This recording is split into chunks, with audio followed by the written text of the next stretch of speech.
Bone Plating and Second Wind are both very common secondary runes that you can take in League. They primarily work to facilitate your laning phase when you play. They are found in the Resolve tree and share the same slot, which means you often have to choose between one or the other, as well as conditioning on some occasions. But ignoring conditioning, how do you choose between the two? Well, we can start with their descriptions. Second Wind is a rune which heals you when you take damage. It heals for a small flat amount plus some based off your missing HP over 10 seconds. This effect refreshes when you take damage, which makes it very good against ranged champs who poke or have dots like Teemo or Rumble. For champions like Teemo, you can take a hit, walk away and heal up from the dots refreshing Second Wind. Meanwhile, Bone Plating activates after taking a hit and reduces the damage of the next 3 spells or attacks for 1.5 seconds.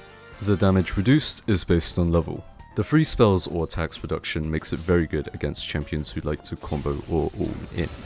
The important thing to note here is that the hit which activates Bone Plating does not actually reduce any damage, and it goes on cooldown regardless if it's blocks 3 spells or attacks. So the basic answer for the question is Second Wind against poke champs like Vayne Top, or Bone Plating against all-in combo champions like Jax. For a more detailed answer though, you do need to talk about champions like Darius.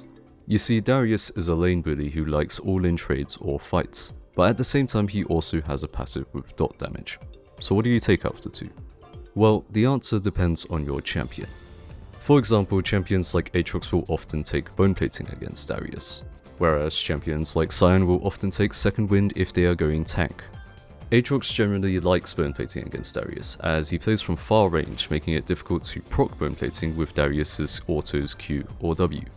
In optimal situations, Darius is forced to EU to get close, forcing him to empty his combo into the Bone Plating just to get some damage off. If Sion took Bone Plating, it wouldn't be nearly as effective, as Sion has to generally play closer to Darius, which means Darius can proc the Bone Plating with Q or autos before walking away or waiting it out, which means it blocks very minimal damage. Sion prefers Second Wind because of this, but more so if he's going tank. Remember that Second Wind heals off of missing HP, so if you're a champion who builds lots of HP like Sion, you are going to get a lot of value out of this rune. Long story short, don't take Bone Plating if they can proc it easily, but take it if it's difficult for them to proc it, or you get to dictate the all-in. Otherwise, you can just take Second Wind. Please note that this is only relevant if you need to decide between the two. You can always take conditioning if you're confident on laning phase or scale well with resistances. To be honest, you currently don't even need to take Resolve secondary for laning. You could take Biscuits, which heal you for 12% of your missing HP, also giving you 30 current/max HP. You could then pair this with Cosmic Insight for the Summoner Spell Haste and Item Haste, which has good synergy with the current meta tank items. Magical Footwear is also another option if you don't care about the Item Haste. This rune gives you 3 boots that also grant 10 additional movement speed. And that's it for this video. I wish you good luck in your games, and have a good one.